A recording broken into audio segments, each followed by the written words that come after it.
Welcome to the world history, where history bleeds through every frame. Today we take you deep into the heart of the bloodiest battle in U.S. history, Gettysburg. This wasn't just a clash of armies.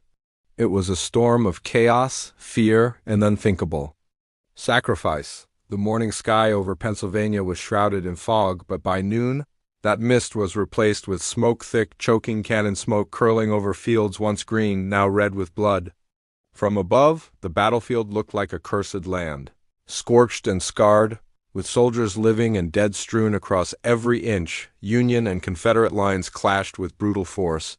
And it wasn't strategy that filled the air, it was screaming, steel, and survival. Bayonets drove into flesh.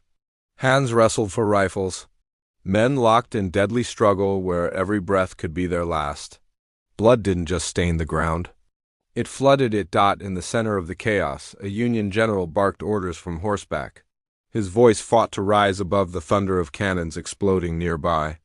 He wasn't just leading a charge, he was steering his men through the gates of hell. Across the smoke-filled plain, a Confederate flag-bearer sprinted through gunfire, the banner tattered and soaked in crimson. His uniform was ripped, his face hardened, but still he ran, determined to keep the cause alive, even if it cost him his life. And then came the blast. The cannonball, fired with deadly precision, tore through the air and struck just yards from a trench packed with young soldiers.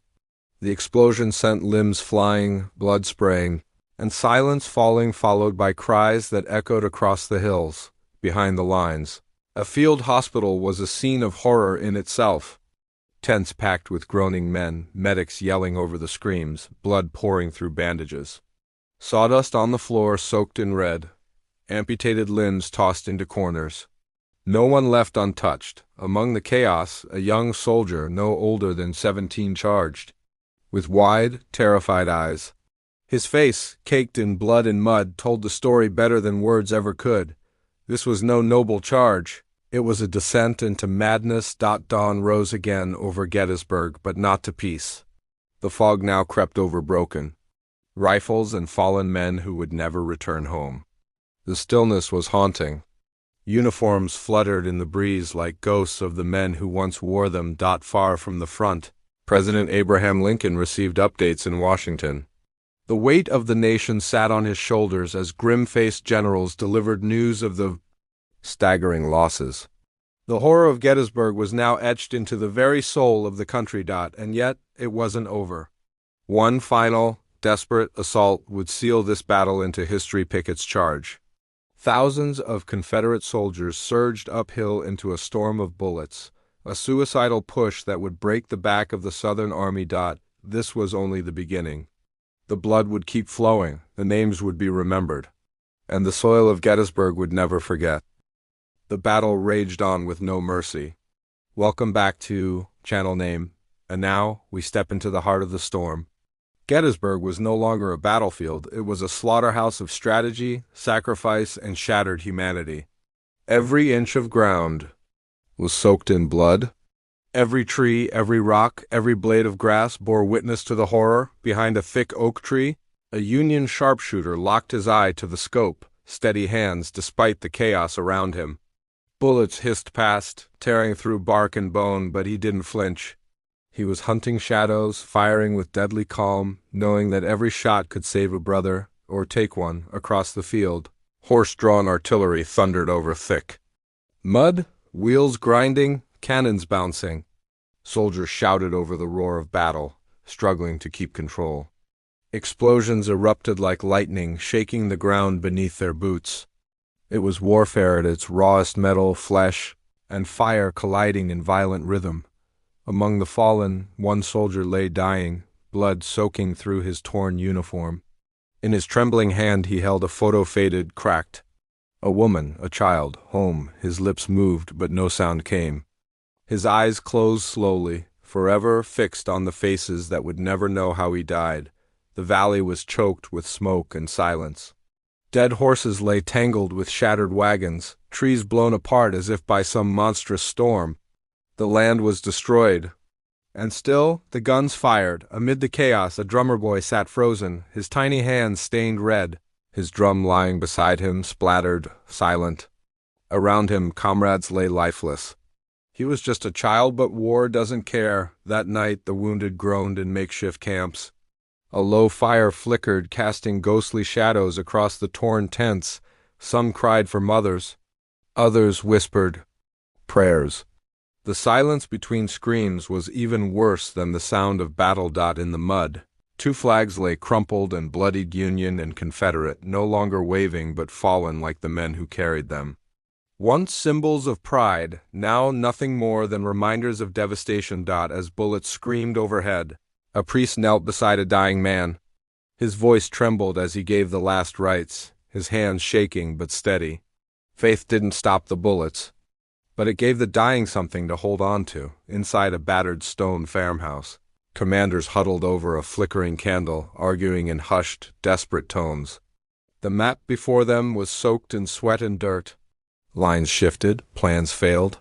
They were not planning victory, they were fighting to survive another sunrise. And when that sunrise came, it revealed more than silence. It showed the cost. Rows of graves were dug across the hills of Gettysburg.